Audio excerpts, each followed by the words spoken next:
जी star news से आइए डालते हैं आज की मुख्य खबरों पर एक नजर। मुख्यमंत्री योगी आदित्यनाथ सरकार द्वारा बिना सोचे समझे कानून का उल्लंघन करते हुए 16 जून 2025 को शासनादेश निर्गत किया, जिसमें कहा गया कि कम छात्र संख्या वाले परिषदीय विद्यालय उनको पास के बड़े विद्यालयों में मिलाकर स्कूल को बंद कर दिया जाएगा। एक तरफ योगी सरकार मंदिरालयों को खोलने का रिकॉर्ड बना रही है। 2024 से में 27,308 मंदिरालय खोले गए हैं, तो दूसरी तरफ योगी राज में अब 26,000 से अधिक विद्यालय बंद हो चुके हैं और प्राथमिक विद्यालय में बच्चों के कम संख्या के बहाने 27,000 और प्राथमिक विद्यालय बंद करने जा रही है। अब आप बताइए कि उत्तर प्रदेश की सरकार को क्या करना चाहिए? पाठशाला फिर ये मधुशाला क्या चाहिए?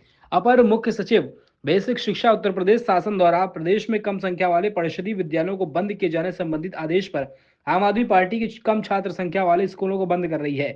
जो है पहले चरण में 10 से 20 छात्र वाले स्कूल, दूसरे चरण में 20 से 50 वाले स्कूल, तो कई जगह तो 50 से अधिक छात्र हैं, उन स्कूलों को बंद करने का प्रस्ताव जारी कर दिया गया। योगी सरकार के मर्जर आदेश से शिक्षा के अधिकार अधिनियम व बाल अधिकार अधिनियम का उल्लंघन किया जा रहा, जो कानून का अतिक्रमण है। उक्त कानूनों के अनुसार गांव में विद्यालय स्थापित किए गए थे। आरटीई एक्ट के तहत जो उत्तर प्रदेश में लागू, उसका भाग 3 धारा 4 में स्पष्ट लिखा गया है कि 1 किलोमीटर की सीमा में विद्यालय होना आवश्यक है। इसे किसी शासनादेश के माध्यम से अतिक्रमित नहीं किया जा सकता। यह अनाधिकार चेष्टा है। आरटीई एक्ट में परिवर्तन करें बिना हर 1 किलोमीटर पर स्कूल की अवधारणा में परिवर्तन संभव नहीं है। एक्ट की परिवर्तन शासन के आदेश से नहीं बल्कि विधायिका के द्वारा ही संभव है।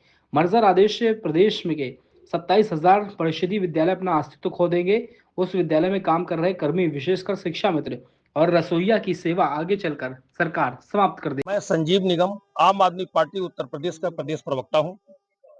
आज हम सारे लोग यहाँ पर इकट्ठा हुए हैं। उत्तर प्रदेश की सरकार जो परिषदीय स्कूल बंद कर रही है, हमारे जो छोटे बच्चों की स्कूल है वो लगातार बंद कर रही है। पिछले वित्तीय वर्ष के दौरान 26,000 स्कूल बंद कर दिए हैं और आगे 27,000 स्कूल बंद करने की योजना है। तो साहब, आप स्कूल क्यों बंद कर रहे हैं? क्या कारण है? आप तर्क दे रहे हैं कि बच्चे कम आ रहे हैं, हम इस वजह से बंद कर रहे हैं, बल्कि वो कह रहे हैं मर्ज कर रहे हैं। उन्होंने ये नहीं कभी नहीं कहा बंद कर रहे हैं। हमारा मानना है कि आप मर्ज नहीं कर रहे हैं, आप बंद कर रहे हैं। अगर आप बंद कर देंगे तो आरटी जो राइट टू एजुकेशन एक्ट है, उसके अनुसार उसमें नियम है कि 1 किलोमीटर के अंदर स्कूल होना चाहिए छोटे बच्चों के लिए, उसका उल्लंघन आप कर रहे हैं। धारा 21(1) के अनुसार है कम से कम 16 साल के बच्चों तक का फ्री मुफ्त शिक्षा मिलनी चाहिए, उसका आप उल्लंघन कर रहे हैं। तो इस तरीके से आप कार्य करेंगे तो आम आदमी पार्टी बर्दाश्त नहीं करेगी। जहां जहां आप इस तरीके के काम करेंगे, आम आदमी पार्टी के नेता वहां जा करके आपकी इसका विरोध करेंगे और लगातार इसको जारी रखेंगे। ऐसा आदेश हमारे उत्तर प्रदेश के प्रभारी आदरणीय माननीय सांसद संजय सिंह जी का है और उन्हीं के अनुसार हम सारे लोग कर रहे हैं। आप मंदिरालय खोलते चले जा रहे हैं, बताइए, मंदिरालय आप खोल रहे हैं, कितने मंदिरालयों की संख्या बढ़ रही है। आप आप आप इन स्कूलों को प्रमोट करने के लिए सरकार ने क्या किया है? अगर कोई एक्टिविटी की होती, फिर आप कहते हैं कि साहब बच्चे नहीं आ रहे हैं। बच्चे लाना भी तो आपकी जिम्मेदारी है। आप बिजनेसमैन नहीं है, आप सेल्समैन नहीं है। आप क्या कर रहे हैं? आप प्रॉफिट एंड लॉस देखेंगे। सरकार का काम ये होता है कि आखिरी व्यक्ति जो बैठा हुआ है कोने में, उसके पास भी उसको सुविधा जाए, और खासकर से शिक्षा और स्वास्थ्य। आम आदमी पार्टी की सरकार इन्हीं 2 मुद्दों के द्वारा जानी जाती है और हम ये लड़ाई जारी रखेंगे। क्या मैं यहाँ पे शिक्षा से संबंधित अपने राज्यपाल जी को, आनंदीबेन जी को ज्ञापन देने आई हूँ, क्योंकि जो ये हमारी डबल इंजन की सरकार है, वो हमारे सारे शिक्षा विभाग से संबंधित सारे परिषद स्कूल बंद कर रही है। मर्जर के नाम पे ये बंदी चल रही है। क्यों? इस शिक्षा को समाप्त किया जा रहा है कि बच्चों तक ना पहुंचे, जबकि इनका फोकस होना चाहिए बच्चों के भविष्य को बढ़ाना, बल्कि इनका उद्देश्य है मधुशाला को बढ़ाना। हमारी शिक्षा को वहाँ बंद करके, दफन करके, हमारे देश के जो बच्चा हमारा भविष्य बनने जा रहा है, उसको एकदम नस्तानाबूद करना है कि कल को कोई सवाल ना हो। क्यों? इनको तो बल्कि फोकस करना चाहिए हमारी शिक्षा पर, हमारे स्कूलों को बढ़ाने का, बच्चों की शिक्षा पर, बल्कि और इनको बढ़ाने चाहिए, बच्चों को सुविधाएं उपलब्ध करने। जर्जर भवन हो रहे हैं आज, कोई चीज उसपे अवेलेबल नहीं हो रही है। छतें डलाएं, बच्चों को प्रोत्साहित करें जा जाके। अब जिस तरह से आप लगा देते हैं कि जगह जगह जाके आप बच्चों को नगर निगम में लगा रहे हैं, सरकारी अध्यापकों को उनके ये नगर निगम के ये काम करो, वो काम करो, ये सब छोड़ के अगर आप बच्चों में फोकस करें कि आप बच्चों के पास जाइए, माता पिता को जगाइए, बच्चे क्यों नहीं पढ़ रहे हैं, क्यों नहीं आ रहे हैं, मजदूरी कर रहे हैं, क्या जरूरत है बच्चों को मजदूरी करने की? भाई आप उनको दीजिए ना उतना रोजगार, माँ बाप को उतना रोजगार दीजिए, बच्चों को पढ़ाई दीजिए। आप स्कूल बंद करने का कोई वो तुक नहीं उठता। बच्चे पढ़ेंगे नहीं तो बच्चे क्या करेंगे, आप बताइए। हम इसी तरह से ज्ञापन देंगे और अपना धरना प्रदर्शन कर, अपना विरोध तो जता ही सकते हैं, क्योंकि हमारे अधिकार तो उन्होंने ऑलरेडी पहले छीन लिए हैं।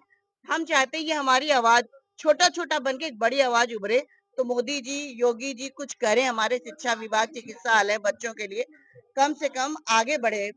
ये चीज हमारी मतलब देना चाहते हैं। सर देखिए अब क्या आता है इसका रिजल्ट। अभी तो उन्होंने कोई आश्वासन तो नहीं दिया है। मेरा नाम सुधीर कुमार शर्मा है। मैं कानपुर नगर में विधि प्रकोष्ठ का अध्यक्ष हूँ और आज हम लोग महामहिम को एक ज्ञापन देने आए हैं। जो शिक्षा जगत में एक बहुत शर्मसार घटना हो रही है, जो हमारे प्राथमिक विद्यालय हैं, लगभग आप देख रहे होंगे आए दिन ये आ रहा है, पेपरों में भी आ रहा है कि 27,000 विद्यालय बंद किए जा रहे हैं।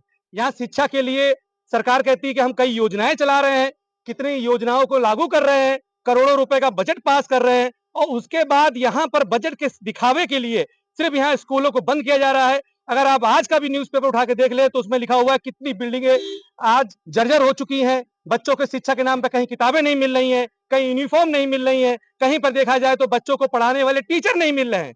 यहाँ पर यह स्थिति आ गई है कि आप सरकार ने चुपचाप 27,000 स्कूलों को बंद करने का काम कर रही है और यहाँ पर जो हम लोग कहते हैं कि शराब की दुकानों को बढ़ावा दिया जा रहा है। जहां पर शराबों की दुकानों को बढ़ावा दिया जाएगा वहां शिक्षा का क्या स्तर होगा।